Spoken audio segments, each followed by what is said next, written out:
Bom dia, boa tarde, boa noite. Agradeço ao IARGS a oportunidade de me dirigir a todos vocês. E passando ao tema que pretendo aqui desenvolver, acerca de como a paternidade vem sendo tratada pela jurisprudência do STJ, especialmente com vistas ao que se chama de investigação de relação à Voenga, eu faço um pequeno parêntese acerca da compreensão de como se deve ver os dispositivos legais a partir da natureza de seu tempo, das influências sociais, históricas e políticas.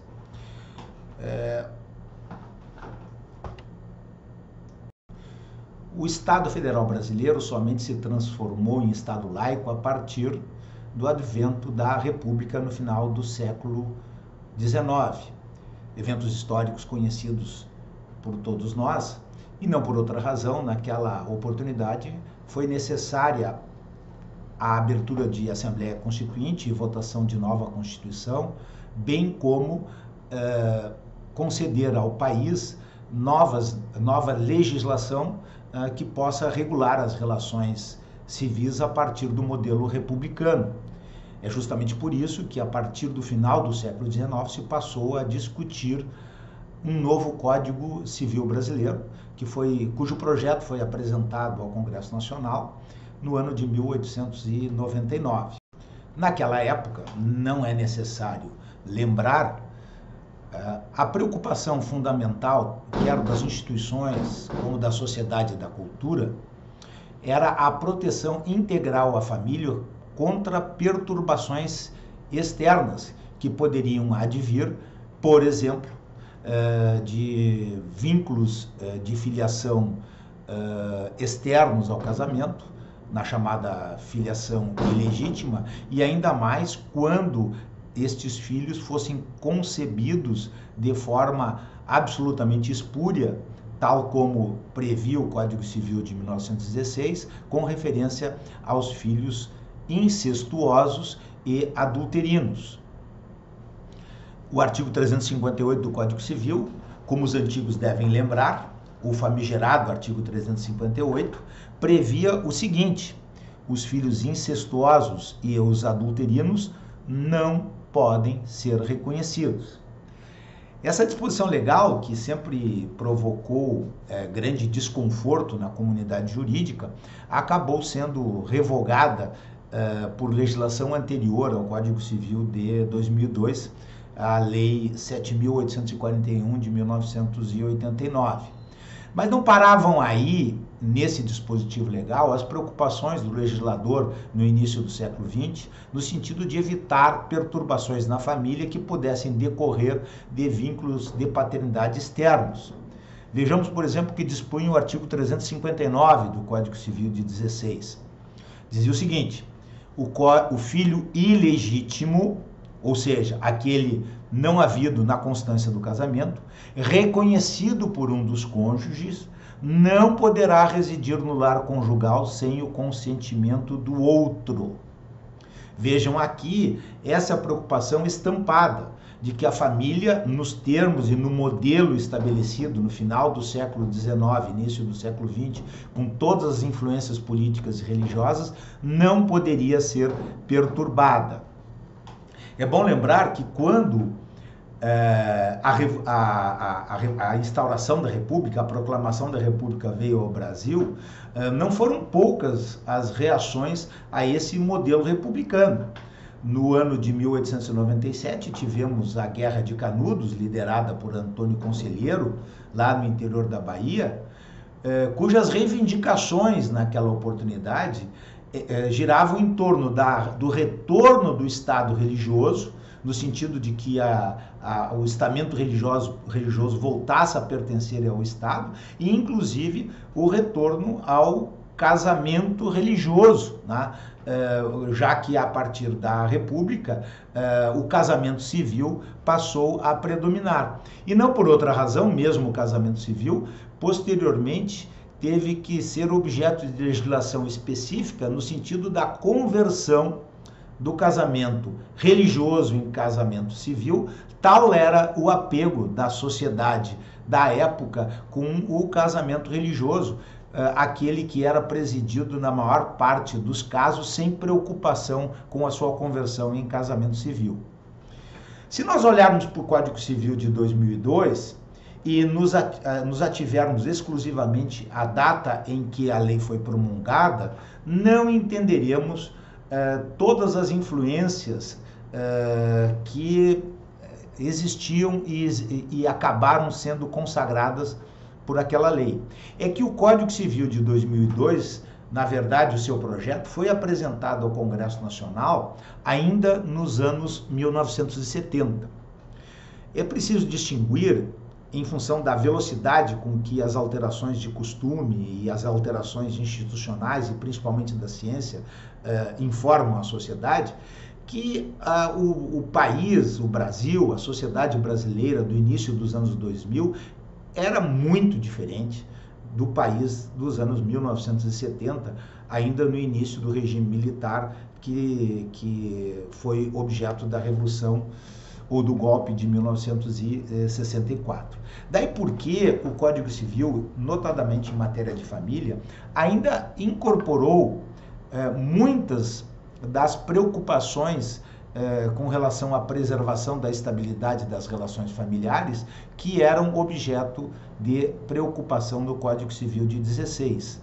Relativamente ao tema ao que eu me proponho a tratar, dois dispositivos legais merecem atenção. Do artigo 1606 do Código Civil, que fala no direito personalíssimo do filho em investigar a paternidade, e do artigo 1614 do Código Civil, que estabelece o prazo decadencial de 4 anos após o implemento da maioridade civil para que o filho possa impugnar a paternidade previamente consagrada e estabelecida em seu registro civil. E eu começo tratando desse dispositivo do artigo 1614 por sua relevância com relação às ações de investigação de paternidade. Isso porque é um verdadeiro instituto informal brasileiro, a chamada adoção à brasileira, segundo a qual aqueles filhos que não tenham ou não tinham a sua paternidade reconhecida, a paternidade biológica, a paternidade sanguínea, acabavam muitas vezes sendo reconhecidos por avós, por tios, ou pelo companheiro de sua mãe, né,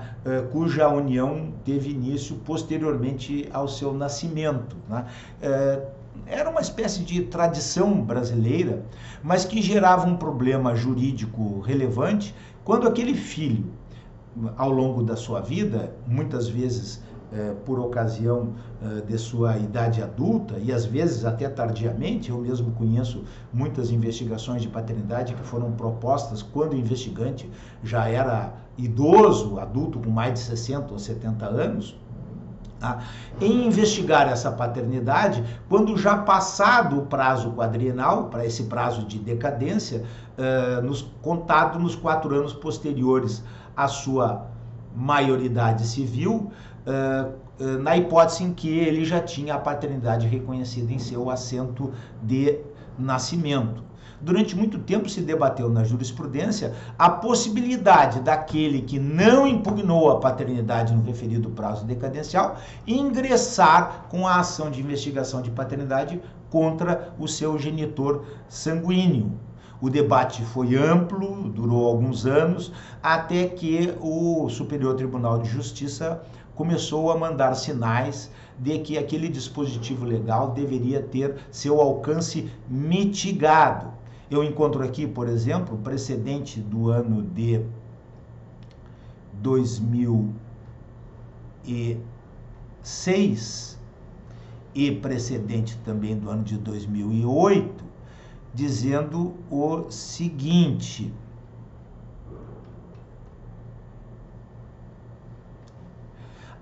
aqui o prazo decadencial do artigo 1614 do Código Civil aplica-se apenas aos casos em que se pretende exclusivamente desconstituir o reconhecimento de filiação, não tendo incidência nas investigações de paternidade, hipótese daqueles autos.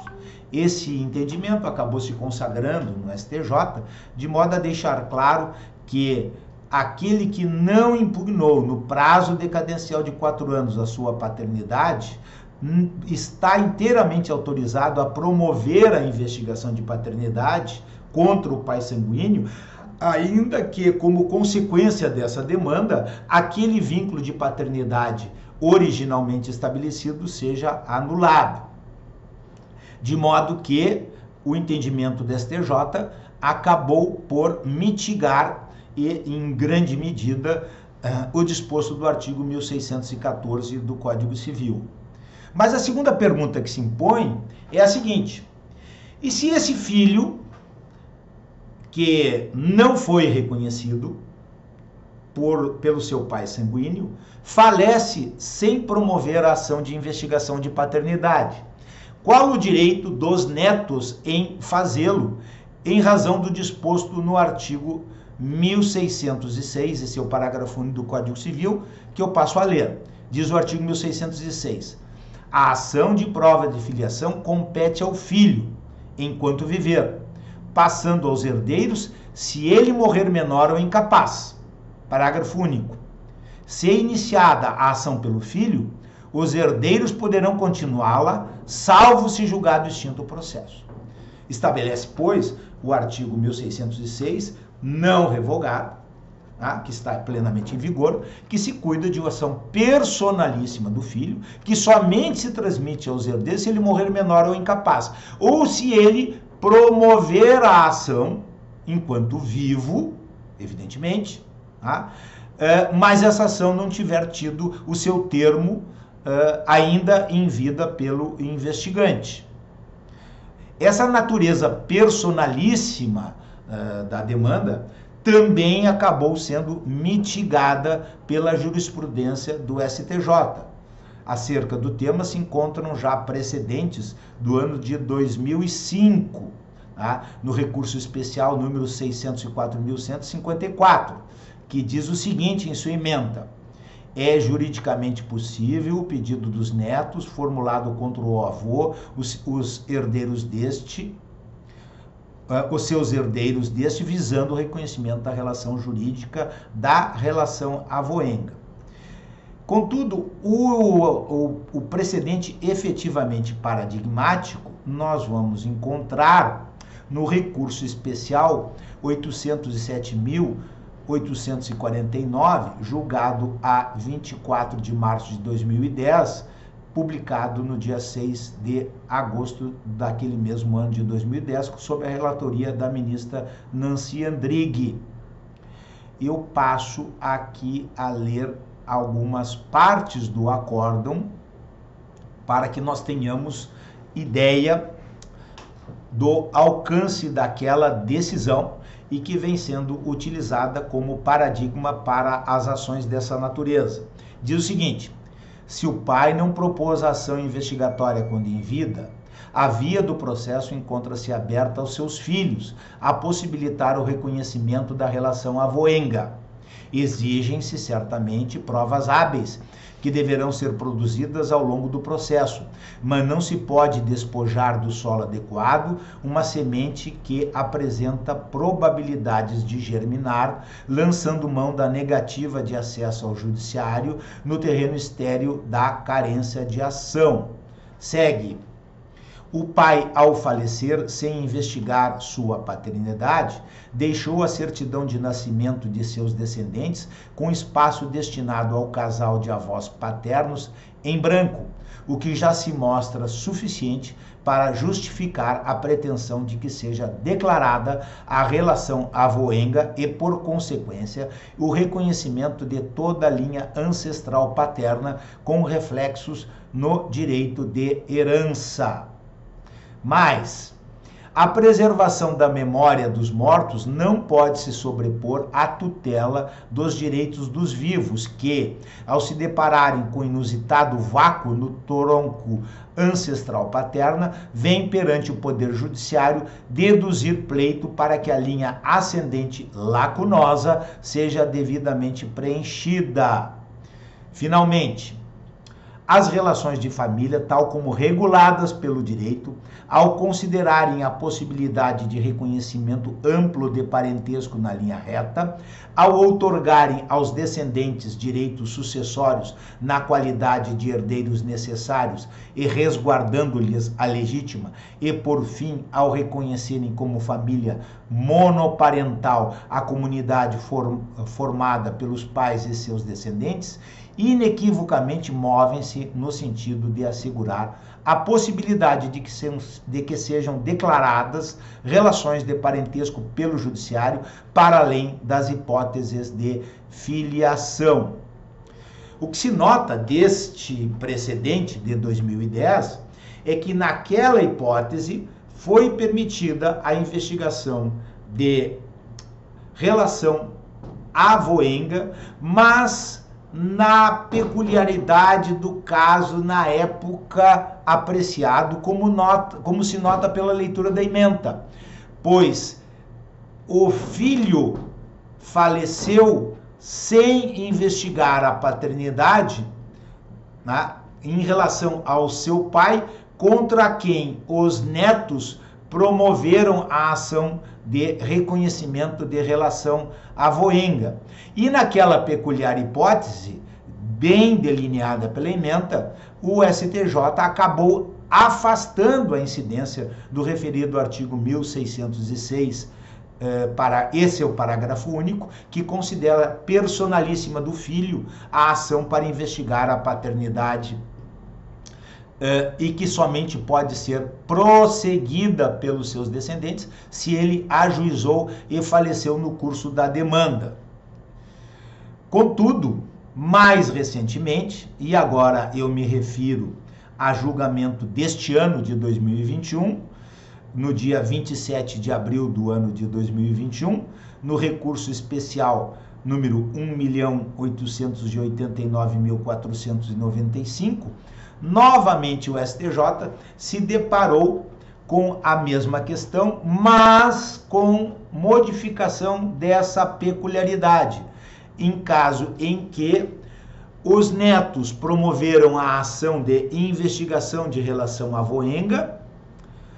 no caso em que o pai faleceu sem investigá-la e em seu assento de nascimento constava o vínculo de filiação. Disse o STJ no quanto importa sobre a questão. No julgamento do recurso especial 807.849-RJ, a segunda sessão desta Corte Superior fixou o entendimento de que os netos possuem direito próprio e personalíssimo de pleitear a declaração de relação avoenga, mesmo na hipótese em que o próprio genitor não pleiteou em vida a investigação de sua origem paterna, não havendo que se falar em ausência de legitimidade. Segue as mesmas razões fundamentais, a mesma ratio decidendi, que conduziram a segunda sessão a reconhecer o direito dos netos de pleitear a declaração de relação avoenga, na hipótese em que se desconhece os genitores do pai pré-morto, são todas elas aplicáveis à hipótese em apreço, em que inexiste a mesma lacuna, tendo em vista a configuração da paternidade registral. Os herdeiros de pai pré-morto possuem legitimidade ativa para ajuizar ação declaratória de relação avoenga, na hipótese em que o próprio genitor não pleiteou em vida a investigação de sua origem paterna, sendo irrelevante o fato de o de cujos gozar de eventual paternidade registral ou sócio-afetiva anterior. Isso quer dizer que, para esta hipótese da investigação de paternidade avoenga, está afastada a incidência do artigo 1606, esse é o parágrafo único, ambos do Código Civil, que considerava ação personalíssima do filho. Em outra hipótese, contudo, mas em hipótese muito restrita, a que eu me refiro em julgamento acontecido no dia 1º de dezembro do ano de 2011, no recurso especial 876.434, o STJ acabou reconhecendo a impossibilidade jurídica do pedido da ação dos netos que propõem o reconhecimento do vínculo avoengo, quando o pai, ainda vivo, promoveu a investigação de paternidade, mas nela malogrou. Nessa hipótese, na qual o pai viu julgada a investigação de paternidade improcedente, provavelmente por falta de provas ou pela prova negativa do exame genético, os netos, por seu direito próprio, pai ainda vivo, não tem possibilidade jurídica de ajuizar esta demanda conforme este precedente que eu aqui refiro, de modo a indicar que o afastamento ou a derrogação do referido artigo 1606, parágrafo único do Código Civil, somente é aplicável, nos termos da jurisprudência atual do STJ, àquela hipótese em que o pai faleceu sem promover a ação de investigação de paternidade, pouco importante se em seu registro de nascimento havia ou não o reconhecimento registral da paternidade. Com essas considerações, me despeço de todos vocês, agradecendo a atenção e agradecendo também ao Instituto dos Advogados do Rio Grande do Sul, esperando que estes esclarecimentos tenham bom proveito naqueles que me ouvirem. Muito obrigado e até logo.